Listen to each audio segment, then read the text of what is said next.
Hi, I'm Stan Goldstein with Kates-Boylston Publications. As part of our KB On the Road Live series, I'm glad to be joined by Wes Johnson, the president and CEO of Continental Computer. Wes, thank you so much for joining us today. Hey, Stan, I'm glad to be here. Glad to meet you. Good too. All right, how long has Continental Computer been providing services to the industry? Man, that's a long time. I mean, the truth is, IBM released their first personal computers back in 1981. And I'm going to think Continental Computer been, we started developing software for the DOS versions, and I'm talking about way back there in 1983. So we're almost at our 40-year anniversary of software for the death care industry, and that's a long stinking time if you ask me. And stinking, I don't mean to say it in a, I mean it's a long time. So we incorporated almost 40 years ago, and I don't think there's anybody out there that's even close to that as far as software, even in other industries. A long time, a long time. We're grateful to be around and still be doing as well as we are, that's for sure. What do you feel Continental Computer does best? Man, that's an easy one. We do accounting very, very, very well. Years ago, that was probably one of the slower things. People don't think about it, but when we talk about funeral home software, cemetery software, crematory software, we're talking about management software. If I can't do accounting right, I can't run my business efficiently or effectively or in any matter to continue to be a going concern. So we're bean counters. I mean, we count beans. If you expect your balance sheet to balance, we're going to balance your balance sheet. But another thing that's really become important, especially in the last decade or so, is security.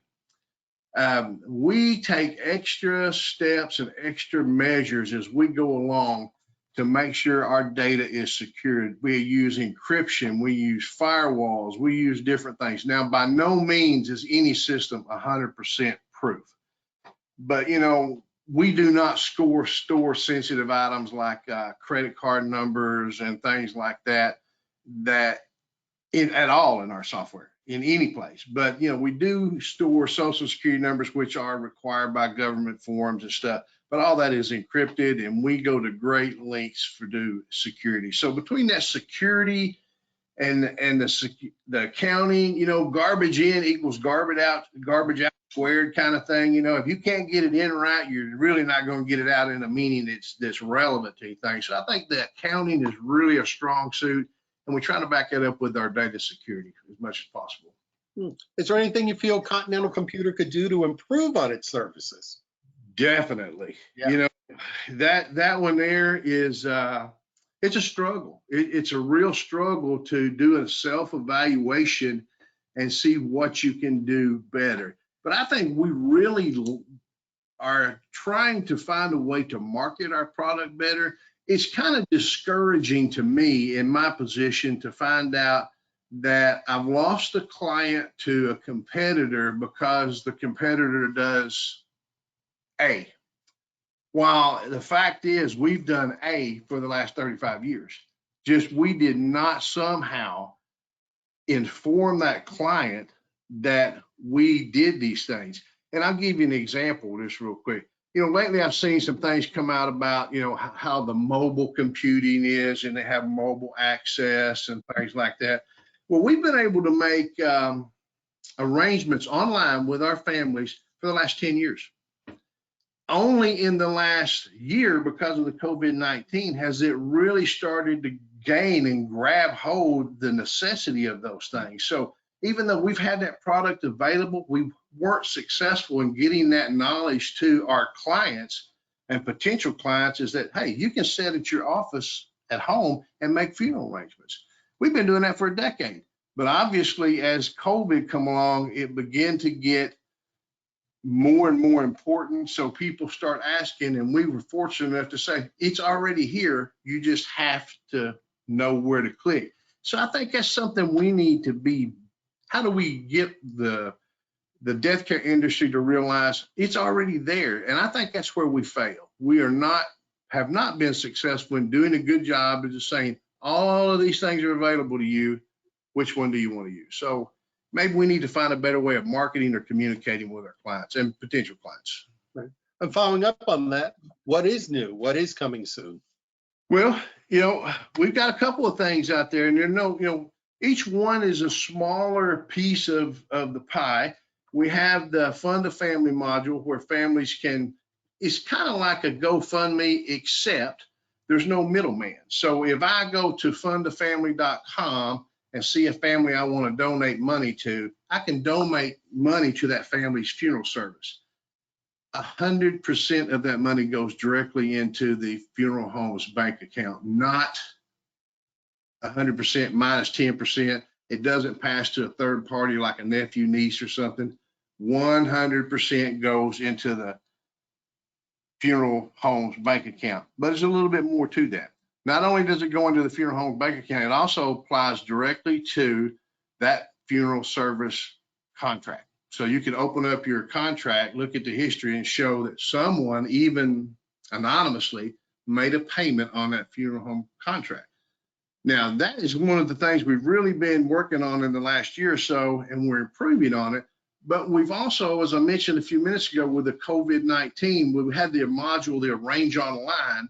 Well, with the Arrange Online, you could always buy and purchase a funeral service contract online. Well, we are expanding on that because as more and more people begin to use that tool throughout the COVID-19 pandemic, we've seen where we could improve. Where we've improved is things like we can make a payment on that contract, not only do the entire funeral contract, we can make the payment on the contract, we can sign the contract, sign signatures, kind of like an e-signature tool. We can do everything without actually meeting the family face to face. Now, with the exception of the COVID pandemic, I think that's not always good. I think it's still very important for a death care industry to, for these professionals to meet families face to face. But when there are times when it can't happen or it's not in the best interest of some parties, this arranging online, personal, we can still do face to face. It's just through this television type atmosphere. So we really come a long way into, modern technology, mobility. We've been mobile again for the last 15 years. You have apps on our phone where I can look up things and do everything. And like I said, it goes back to our marketing where it's kind of discouraging to know that I read an article that says, so-and-so released an inventory module. Well, how do you have a county module without an inventory module? I don't understand, but that's beside the point. We need to, we're going to continue to improve on the Arrange Online aspect of it because, I see this only as a growing thing. Arranging online, we can do the whole thing with a signature. It's really the technology that the younger generations are using, and that's where we want to be. Right. And continuing that, what do you think the future looks like for Continental Computer? Well, I'm an accounting guy myself, and I told you we really try to specialize on accounting. But one thing I've learned through my years of accounting is you cannot do a budget unless you've got history to examine. So, if I go back and examine our last almost 4 decades or 40 years of history, and I start to record these numbers and look at things that we've done correctly and the things we've done incorrectly, then I can kind of make a projection or make a plan based on certain things happening, given same circumstances in the future. So looking forward, I don't think we're going to make too many changes in what we do. We're going to try to listen to the funeral directors. Funeral directors themselves, some of them have extremely good ideas. There's an occasional blooper out there, like we all do. But without listening to them, we can get nowhere. You can ask the staff around here. There's one thing that I will tell everybody. When someone comes up with an idea, our clientele, potential clientele, I can often hear, well, I've been asked 100 times, why don't we do this? Well, the answer to that question is simply, have you been asked 100 times by one person, or has 100 people asked you one time? If 100 people have asked me one time, that's definitely something we need to be listening to and probably adapting to and making the moves within our organization to address. If it's one person asking 100 times, that doesn't mean we just blow that off, but we do listen to it, try to feel it out and see. You know, people can send things to our suggestion box at continentalcomputers.com, and it comes, I get them, and we can review them, and we'll spend time reviewing them. And some of them are really good, and we'll just kind of listen to the industry and see what they've got to say. And as long as we can provide the solutions for what they're wanting and desiring and using, it's making them be successful, we'll be successful. Okay. And I think you just mentioned it, but how many people get in contact with you or Continental Computer? Well, there's a number of ways. You can do suggestion box at continentalcomputers.com. You can do service at continentalcomputers.com. You can call 800-874-1413. Someone will answer the phone. We will call you before we go home today.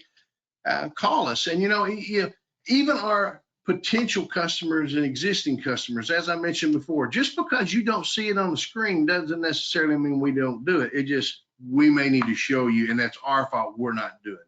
We need to show you. Call that number and let us help you. 800-874-1413. All right, Wes. Thank you. Always great to talk to you, and have a great day. Thank you. I appreciate the opportunity. Thank you. Okay, Wes. Thanks. Goodbye. Bye-bye.